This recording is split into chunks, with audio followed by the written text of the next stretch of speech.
We now have the pleasure of being joined by Andre Fernandez from the Tallahassee Democrat. Andre, how are you doing? Thanks so much for coming on. Good, Ben. How you doing? Good, Thanks for thank having you. me. Yeah. We're definitely getting a little bit more and more jealous of the Florida weather that you're living in. It's colder here in Syracuse, but the good news, the Syracuse men's basketball team gets to experience that warm weather soon. Taking on Florida State this weekend. It's been 2 years since the two teams have played because last year's matchup was canceled by COVID and never made up. So how much different is this team, not just than last year, but really 2 years ago as well? Well, I mean, I think in terms of the identity of the team, the principally what they do is pretty much the same as far as just, it's still that typical Leonard Hamilton, tough defense. They're going to pressure you, balance scoring deep on the bench. They'll go, coach likes to go 10, 11 players deep if he can get contributions on the offensive end.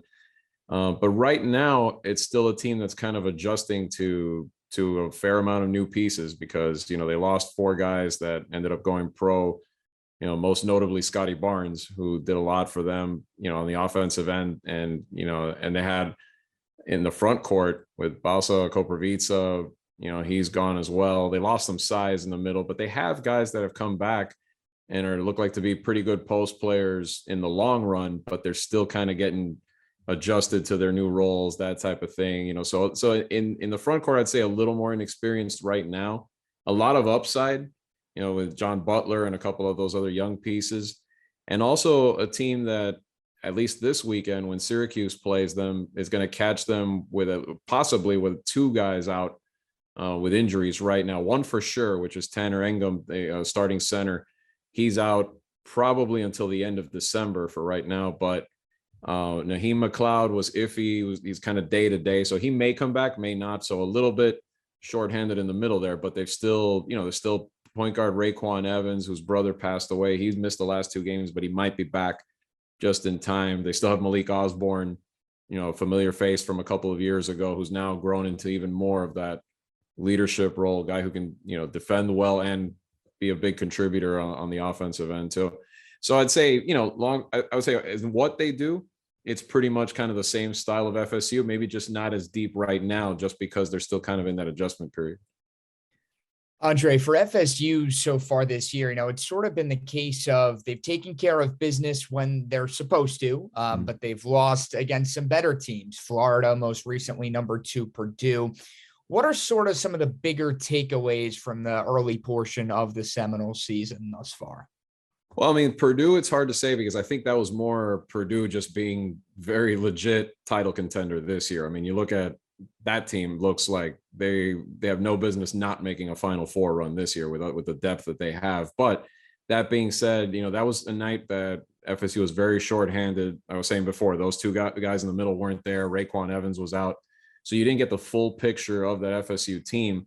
But the Florida game, I think, was telling in the sense of how much they are kind of going through this right now and learning a little bit more about themselves. You still have a lot of true freshmen that are taking on, more experienced roles. Jalen Warley is one of those guys kind of stepping into kind of that point role a little bit right now. John Butler's another one. Caleb Mills is an interesting player for them too. He transferred in from Houston. I think he's going to be a big factor on the offensive end. But in that Florida game, you could tell it was still kind of, it was still one of those first games where he's kind of gelling with his teammates, kind of getting used to everything. I think you saw a little more of him taking that role against Purdue, even though it was overshadowed by the fact that they got blown out. But you saw what he can bring on that side, both, his shot from the outside, his ability to kind of create that, and just creating some offense, taking it, attacking the rim and that part of it as well. So, I mean, so far, I think it's a team that looks like they initially were ranked in the top 25. I still think they are in the long run a top 25, maybe top 20 team. They're just not there yet because of that acclimation process that they're still going through. You mentioned freshmen, and it's hard not to talk about Matthew Cleveland, who in this, run now where FSU's had back-to-back freshmen be sixth men of the year. It seems like Cleveland is kind of the next guy in line to take that role. How has he performed so far in your estimation? I mean, I think he's shown some flashes so far. I think it's been in moments where I think he showed a little bit of that even in this Purdue game at times where, that skill is there. He can, again, kind of like that same Leonard Hamilton type player, he can defend well and then create some offense as well. I think one of the things too, one of the players too, I'm sorry, that you're seeing some early steps from is Cameron Fletcher, who was also a transfer. He came in from Kentucky, but him in Cleveland, I think in the tournament, actually in the Jacksonville Classic was where that's the game I was trying to remember from recently that he stepped in and contributed. And you could start to tell that, again, it's one of these guys that I think by the end of the season, you're going to see him get more and more comfortable and maybe be a factor as the season progresses and this team gets deeper into the ACC competition once we get to January and February, because I think they liked a lot of what he brought to the table, both on both ends of the floor. Zooming out a little bit, Andre, talking a little more big picture, it's no secret FSU is a team that's had success over the past couple of years, at least as far as the tournament is concerned, making every one since 2017, 3 Sweet 16 appearances in a row. What has sort of allowed this success to really just become the norm in Tallahassee? I think it's just that some of the stuff like we were saying before, just the ability for them to kind of instill that where it's not just one guy. I think the system is something that I think works for this team, where a lot of players can come in and be contributors on both ends. I think that's something that's been an identity of Leonard Hamilton's teams. And I think, again, that's what successfully kind of, if this team is going to get through this little rough start and kind of get going, I think you're going to see that be the case again. I think that he is a certain type of player that I think you want to obviously get the most talented, but you also want players that are committed to playing that aggressive defensive style, to playing, that team basketball. And that's why you always see like the box score for this team. You hardly ever, I mean, the other night was kind of an anomaly seeing Caleb Mills go over 20 and be like that. They don't usually have those types of like outscoring outbursts. It's usually the 5-6 guys scoring in double figures, the guys that are like the stat stuffers filling the box score, that type of thing. I think over the years, just the system and the commitment to being that highly aggressive defensive team that can just produce off of that. I think you've seen it year in year, and that's what kind of sustains them in games. Because no matter what, I think if you're successful playing that style of basketball, it's going to even things out in a lot of cases, even if you're playing the more talented teams. If they get Purdue maybe a little bit later in the year, I'm not saying I probably still don't win that game, but I think you would have seen a little more of a competitive battle from them than what you saw the other night, especially being shorthanded. What impresses me most about Leonard's system is how much everyone is okay accepting their role within it. And to hit again on, Scotty Barnes and Patrick Williams and Mfiondu Kabengele before that, NBA level guys willing to come off the bench. And then you look at Syracuse and, Kadari Richmond, the star freshman last year, forced to come off the bench. Transfers. One of the most famous cases for Syracuse is Dion Waiters being a bench player for 2 years, which, somewhat blew up on a national scene of how much Dion did not like that. How is Leonard managing to recruit top tier talent and convince them to play off the bench, not necessarily what, star freshmen are thinking they're going to do? I mean, I don't know what he tells them, but I know it works. I mean, Leonard's personality. I think it's kind of, he seems very low key, but he's kind of like no nonsense. I think that from the get go, you kind of get that sense between him and his assistant coaches that, hey, like if you're not here to contribute within a certain role, you're going to have your success. We're going to help you try to get to the next level, that sort of thing. But if you're not committed to those values that we were talking about before, you're just not going to play. And I think it must get to the kids' heads and just that discipline, that kind of like that team atmosphere is something that, if they are going to choose Florida State, it's appealing to them. And then in a way, I think in some cases, if you can take that, it makes you a better player, at least from that point, because then you're going to already have that as you go on. If you are that talented enough to make it to the NBA or go play pro somewhere, it's just going to help you in the long run. So I think they kind of see the benefit in that, and they're honest with them up front about what it's going to be. For Syracuse, obviously coming off of a huge double overtime win over Indiana after going just 1 for 3 in the battle for Atlantis a few weeks ago.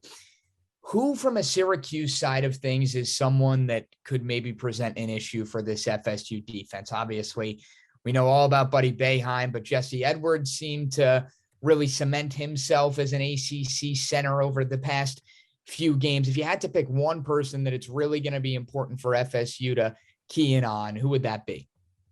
I mean, I'm from seeing Syracuse teams in the past. I know Boeheim really impresses me. I mean, I think his ability to just, create kind of, that offense that he can. And, I know he can shoot lights out at times. I know he can really, he's such a contributor over the years, just from outside and you name it. I think he's the one that really impresses me. And I see he's having a huge year so far. I'm looking up the numbers now, 21 points a game. But I think the balance too, like you mentioned, Jimmy Boeheim as well has been, a contributor on that side of it. But I think, when you look at the bigs inside or the guy, just the battle in the front court, I think is going to be key. Cole Swider and Jesse Edwards, like you mentioned. I mean, those are the guys that I think they're going to have to really contend with, especially right now. Like I said before, like they're a little bit shorthanded there. So just winning those battles and kind of, dominating on the glass is going to be something that is going to be, it's going to be key to continue to get off on a high note in terms of getting that first ACC win. Speaking of inside play, even with Engum out, as you mentioned earlier, one of the tallest players on the team, Ken Pom rates Florida State the tallest team in college basketball. There are 4 7-footers on the roster, including Syracuse, New York's own Quincy Ballard. How has that size translated? Because they got out rebounded fairly handily by Purdue in the last game. Yeah, and that's the whole thing. I mean, even he tends to recruit tall players no matter what. But yeah, this year, I mean, Tenore's 7'2". I mean, Naheem's 7'4", and those are the 2 guys they were missing. So that hurt a lot in a game like that.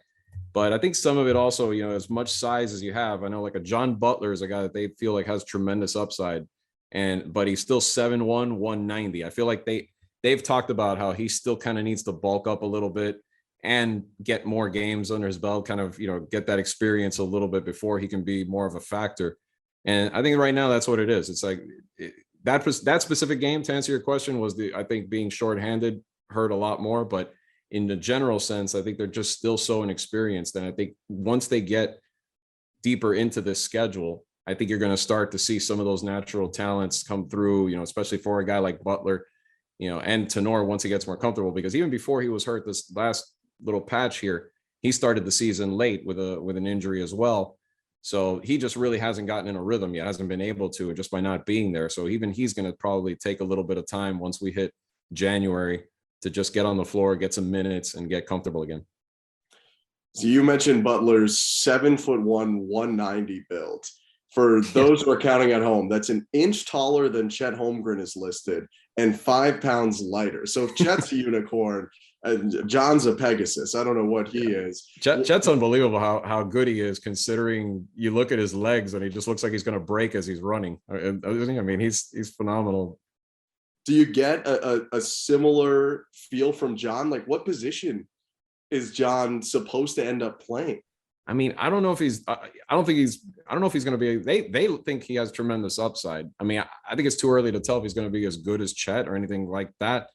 But I just don't think we've seen the full picture yet from him. I mean, I can't see him being like a true 5. I just think it's too, he can shoot from outside. He's athletic, he's quick. I mean, it could be more of a 4 maybe, that, if you look at it more in the traditional sense. I mean, he's just more of that athletic forward more than, maybe not so much the big in the center type of thing. I think that's more a guy like Tenore, or even Naheem as a backup, that are the 2 guys I'd probably rely on in more of that role. I mean, they've had Malik Osborne, who's smaller, kind of playing a little bit out of position, and Malik's 6'9", and they've had him kind of playing that quote unquote 5 spot just because they've been lacking these bodies underneath so far. Andre, we got to ask the question. Obviously, we're talking hoops here, but, FSU, a school that for a lot of people, it's the football that comes to mind first. But for Leonard Hamilton, 12-20 win season since he's taken over back in 2002. How has the narrative sort of shifted, if at all, on campus, especially considering the struggles that FSU football has had over the past few years. Is it still a football school, or is hoops starting to take over that 1A label, if you will? I mean, I think in general, it's still, I don't know if it's completely taken over, but I think there's respect there. I think there's excitement every year for men's basketball because of the fact that they've been so consistently successful. The thing is with football, I think football is always going to be at that point where it's diminished now because they've had so many struggles. It's starting to pick up again a little bit because of the fact that even though they had a 5-7 year now, there's hope with Coach Mike Norvell now, and you know, they were better than last year. They made some strides, even though they still have a losing record. So they're kind of a little bit more on the upswing now with football, where I think that fervor is coming back. And if football's ever good, there's no way it's not a football school, I guess is what I'm trying to say. As good as the men's team were, I mean, I think at that point, the men's team would have to take it to the next level and become a Final Four type team to maybe overtake that or even get on par with that. Because I think in the end, it's still always going to be football is king. But for right now, you're right. It's not like there's a huge disparity. I think you saw it even in the first game. They were playing Penn, you know, obviously not a huge opponent, but the arena was full. They had close to 10,000. Some of that was also because last year they couldn't get a full crowd out there. But I think you've seen some pretty good crowds even for the non-conference teams so far. So yeah, there is excitement, no doubt, but I think it's still probably not that overtaken football, especially now that they're getting a little better again. Syracuse will see that crowd coming up this Saturday. How much of a favorite do you expect, or I guess you may not, but how much of a favorite do you expect Florida State to be in this game, despite the fact, you know, Seminoles coming off a loss, Syracuse a win, very different situations. And Florida State picked well above Syracuse in the ACC preseason poll this year. Yeah, right now, I don't think it'll be like an overwhelming favorite. I think they will be, they are a favorite, but no, I mean, I could see it being a couple of possessions. Maybe it's the ACC opener, you know, and it could be a game. I mean, they just played Boston University down to the wire. Again, they were missing a couple of people, but this is a team that, again, I think because of the fact that they've had these early inconsistencies, we've seen them struggle against Tulane. We've seen them, you know, and Syracuse is starting to kind of put that together on their own end.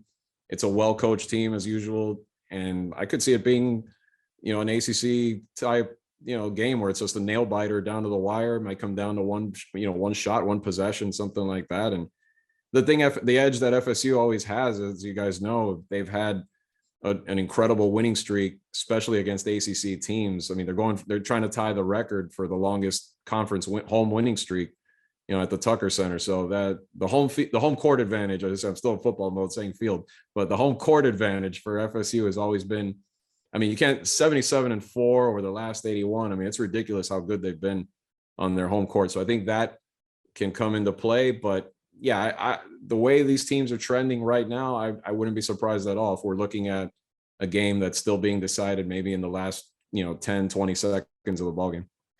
You bring up the fact that it's the ACC opener, first of two matchups between these two teams this year.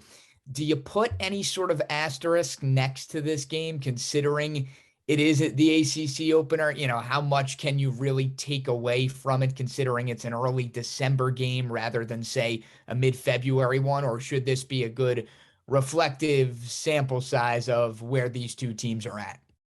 I mean, yeah, I think it's a little too early to really peg each team completely, but I think you can draw maybe just from seeing however certain players respond, certain players look. I mean, again, I think it's just going to depend too on the look of the lineups. You know, how much at full strength is this team? I mean, we know FSU is not going to have one of their key players for sure, maybe two. You know, if Syracuse is at full strength, then that's another reason. But it's still so early. I mean, they're just still getting through their non-conference slate and still kind of getting things on both sides settled into place. I mean, it's good for both sides to continue that process right now. And I think they can test themselves and see kind of where they're at this point. But no, I mean, I don't think when you look at it, looking at January 15th, I mean, even January 15th, you're not talking the very end of the season either. But I think in a month, both of these teams you'll kind of have a more clear picture of what they might become by the time that FSU makes the trip up to up to the Carrier Dome and faces them by that point. I think that game you could probably tell by then a little bit more. But right now, you're kind of seeing the little bit of the rough draft of each side as they kind of get settled into the season. Well, that, the lack of maybe not seriousness, but, lack of importance for the end of the year that an early season game has is a nice segue into my final and potentially most awkward question every week. Can we trouble you for a score prediction on this game, or at least some sort of margin prediction, perhaps? If FSU, FSU is the favorite. So, and considering how good they are at home, I would have to pick them just because of that. But like I said before, I could see this being something down to the wire where maybe even if it doesn't maybe come down to a shot, maybe they're icing it with a couple of free throws with very little time left, a competitive ball game. I would take them maybe by, 3 or 4 or something like that. Maybe kind of like I said before, maybe like a 1 possession, maybe 2 tops type of game where it's competitive all the way to the end. I think Syracuse fans are about done with late game free throws, but if it's a really good one, maybe they can hang in there. Andre, thank you so much for joining us today. Appreciate it, guys. Take care.